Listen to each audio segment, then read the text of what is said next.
Tamil Nadu government has also approached the Supreme Court challenging the Madras High Court order which retained the governor's power to appoint vice chancellors to state-run university. The High Court had stayed the state's amendments. Now the plea by the state government challenges the stay order that has come about by the way of High Court decision, mainly on the grounds, and I quote, "Court should be cautious in passing interim orders in constitutional matters and must respect the strong presumption of constitutionality." Second, the writ petition before the High Court has been entertained in violation of the notification of the High Court, which directed only very urgent matters to be listed before a vacation court. Third, the court order was passed without granting any opportunity to the state to file a counter affidavit. And fourth, High Court showed undue haste in hearing the interim application and said that the court gave extraneous reasons for its findings. Now, Tamil Nadu government said that there was no reason for the High Court bench to rush into hearing on 21st of May. It also noted that a strange incident during 21st of May hearing when the court's microphone was muted for a while. My colleague Toyajakshi Shekhar continues to be with us. Toyajakshi, the state government is now taking the fight to the Supreme Court and is asking High Court's order to be relooked into.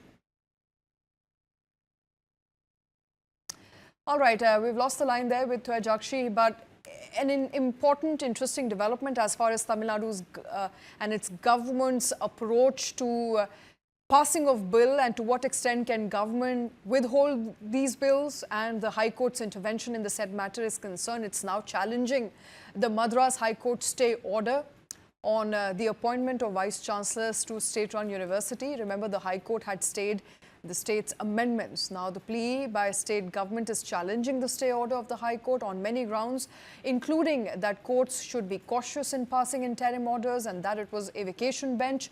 And the writ petition before the High Court has been entertained in violation of the notification of High Court. The stay order was also passed without granting any opportunity to the state to file its counter affidavit. The High Court also, according to the state government, showed undue haste in hearing the interim applications.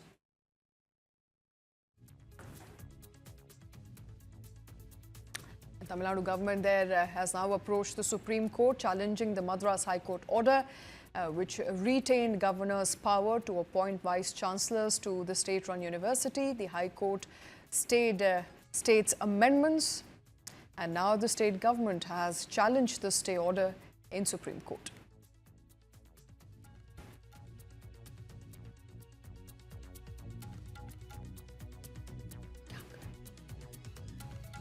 All right, we'll try and get you more updates as far as that story is concerned. The latest that we know is Tamil Nadu government has approached the Supreme Court. It has challenged the Madras High Court order, which retained the governor's power to appoint vice chancellors to state-run universities. Remember, it has been a bone of contention between the governor and the state government on who will appoint chancellors and vice chancellors to state-run universities. On one hand, the government wants to take over the appointment. The governor has retained the power to appoint vice chancellors, and that amendment made by the state government was stayed by the High Court. The government of Tamil Nadu has now approached the Supreme Court in the matter.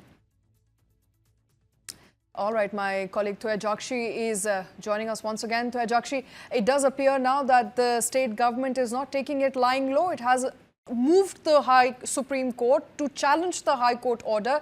It wants to retain powers to appoint vice chancellors to state-run universities.